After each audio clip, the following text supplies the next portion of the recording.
Waverly Hills opened its doors in 1910 as a two-story hospital to accommodate 40 to 50 tuberculosis patients. As the epidemic became worse, the hospital was forced to add an extra 400 rooms, and on October 17, 1926, the Sanatorium, as it still stands now, became the world's leading facility for the seemingly uncurable disease. No one knows the exact death toll that occurred behind the closed doors of Waverly, but most believe it to be 8,000. Some claim 60,000, and even others will say over 100,000 people left the grounds of the Sanatorium in one way. Waverly closed its doors in 1980, but it is said not everyone left. Shadows are still said to be seen walking the halls. Disembodied screams could be heard echoing in the darkness. Waverly Hills was a place of healing for some, but for others, it became their sentence for death. Tonight, the newly formed Just a Bunch of Ghost Pirates Paranormal Investigation Group will step into the darkened, seemingly endless hallways, asking the same question many has done before us. Do the souls of the trapped and suffering still remain?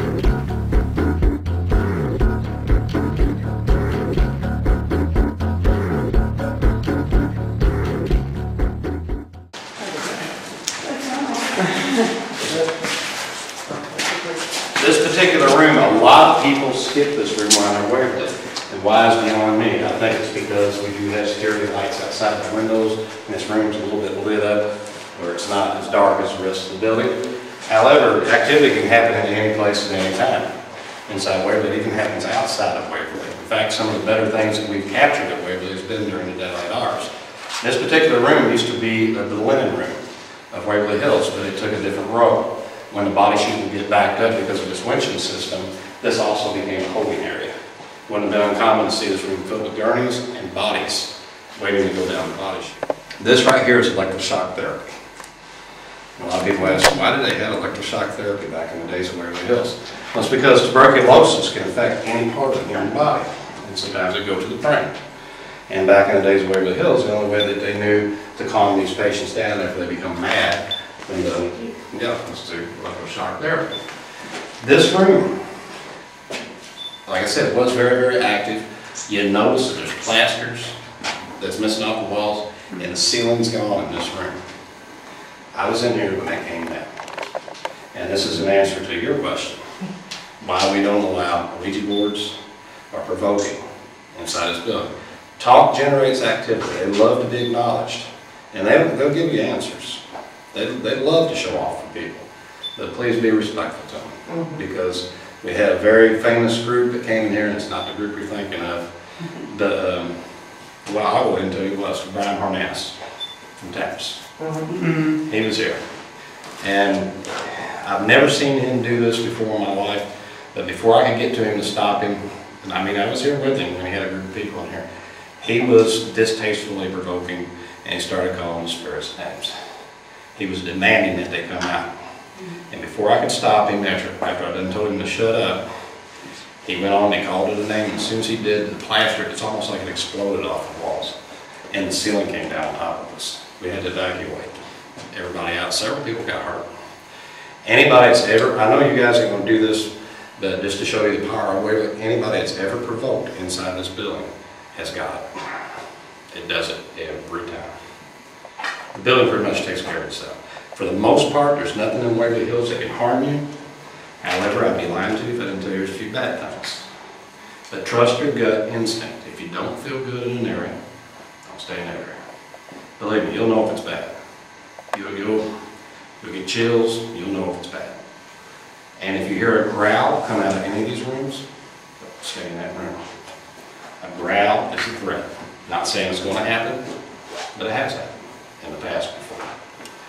And one other thing I want to tell you, and it just totally slipped my mind. Please use the buddy system in Waverly Hills. Do not wander off by yourself, because they will jump in your head from time to time, and when they do that, kind of crosswires your brain, they disorient you. We've had people get dizzy for no reason, just fall down steps. And when they were by themselves, I mean, we had to search the building for them. I couldn't find them for a long time. That's why we asked, please have a buddy system. Got fleas, I don't think. Yeah. But I mean, you can lay them in if you want. If you don't mind dealing with the fleas. That elevator behind you, its sole purpose was to bring, it's over here, sorry. It's over here. Oh. You're leaning against it. Its sole purpose was to bring bodies down from the upper floors. It had no other purpose.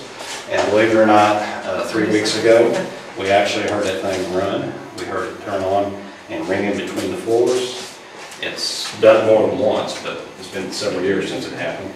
And it's an impossibility. It's not had a motor or a cart in it or electric to it in over 55 years.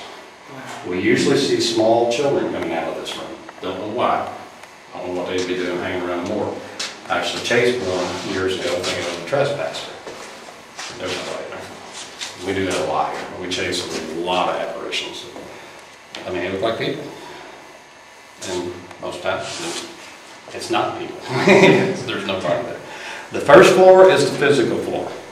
We call it the physical floor because the first floor is where you're going to get most of your physical reactions. Like you can be touched, you can be grabbed, you can be pushed, you can be nudged. You know, it happens on the first floor. And there's certain areas of the first floor. I'll tell you God's honest truth. I don't like the first floor. Don't like it at all because I've had some bad things happen to me on the first floor. But I won't go into that at this time. But later on I will tell you about it. Anyway, you ready to hit up? Twice a week, people started seeing, they started seeing me in the building. I'm not here all the time. They actually got pictures of me. I can show you pictures of me that's not me throughout the building. But it's not just me that they imitate. They mimic people too. They mimic just people that come on tour. We had a young lady a year ago, got lost on the first floor. She got lost from her group. And she called for her girlfriend because she thought, well, she's got to be around here somewhere. Her girlfriend came out, or what she thought was her girlfriend, and walked with her all the way down the first floor to the laundry room, which is where all your stuff is. But when she opened the door to get into the laundry room, she almost passed out because her friend was actually in the laundry room. And the thing that walked with her wasn't there no more. So doppelgangers, they imitate a lot of things. The thing about a doppelganger, if you see somebody that you recognize, look at the eyes, because they can't get the eyes right. They get every other detail right, they cannot get the eyes right, and they never speak. If you're seeing one, they never speak. Now, there's another way a doppelganger works. Some people hear people. People have heard me talking before. Actually, last year, there was a young lady that got a recording of me talking. Her and her group did. In the same scenario. They were on the 3rd floor. I was on the 5th floor. When I come down, they said, did you just go back up real quick? I said, no. They played me back the recording. It was me talking. Like I was giving a tour like this right here. They said, we heard you around the corner. We yelled for you. And said, you didn't answer. You just kept talking to somebody. And it wasn't me. So they can do that too. They can imitate voices. Either they imitate voices or you see them. And we'll put an investigator in every corner of this room and kick a ball back and forth. He's hoping that something intercepts that ball, and sometimes it happens. So this is a cool room to check out. And when somebody asks me about electricity, this right here is the only room inside of Waverly Hills, inside the Sanatorium, that does have electric. Yeah. Other than the stairwells.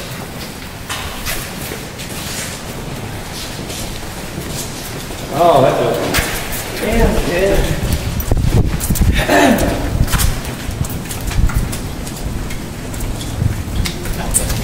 This, of course, is the solarium where they would wheel the patients out during the daylight hours to receive their heliotherapy. Lots of fresh air and bright sunlight. And these are the patient rooms. There was 2 beds per room.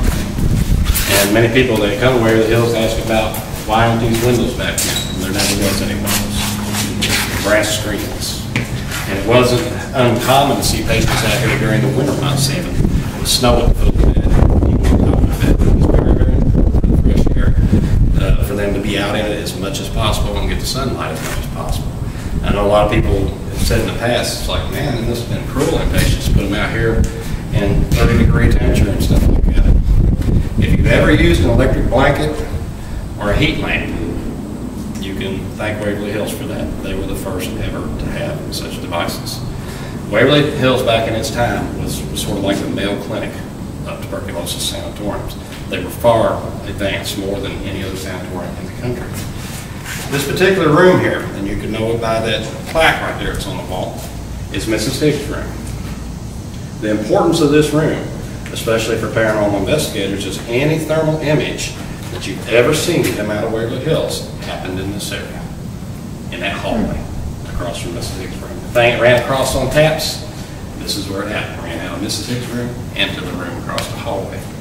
If you go on the internet, look up Waverly Children, you'll see 2 balls of light that was filmed in this hallway. One looks like it stretches into a little boy, the other into a little girl. They turn and talk to each other, and they walk right off into a wall. They're gone. On a tour, see, I also do tours. 3 years ago, I had 2 young ladies that was just snapping pictures. We always tell people, snap random pics when you walk through, because you'll be amazed at what you catch on your pictures. I mean, just take plenty of pictures. You don't even have to aim, you know. Take pictures behind you, off to the side. Well, these 2 ladies were taking random pics across there when I was doing a tour, and one of them came up and said, "What is this?" She showed it to me. There was a head floating in that hallway, 3 feet off the ground, long red hair. You can see it on realwaverlyhills.com. I think it was Mrs. Higgs. We get a lot of great EVPs out of this area too, so if y'all want to check it out, this would be a good area to check out. They won't check that out either, and I don't know why. These are terminal rooms. Anything on this side of the building, on every floor, is a terminal room. I mean, there is restrooms on this side too, but if you ended up on this side of the building, you weren't going to make it. And as a matter of fact, all the shadow apparitions that are here at Waverly Hills, they always come from this side of the building. You may see them walking down the hall and it looks like they dart out, and sometimes they dart out that way, but they always originate from this side of the building. And why investigators don't go in there is beyond me. We've got some of our best stuff in here in the terminal rooms. Speaking of shadow apparitions, there's 3 different types. The first type is called shallow. It's like shallow running water. The further away they are from you, the more detail you can make out.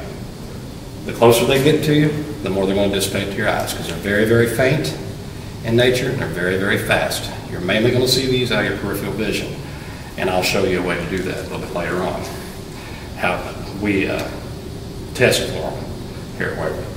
The second type is called solids. Solids look as real as you and I. They're 3-dimensional. You cannot see through them. They're totally dark in nature. You won't be able to make any facial details or such out on them. And the third type is called masses. Masses have no shape or size. They can start out the size of a baseball and grow to the size to engulf an entire hallway. They will block out all ambient light.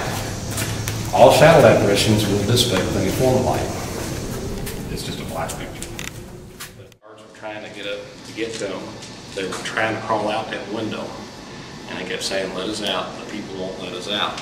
Well, the guard, the door would not open for them. They were beating it. He didn't know they had an axe. He just came up and opened the door. As soon as he did, 3 of them fell to that landing. One of them had an axe. And those are the actual axe marks where they beat that door trying to get it open.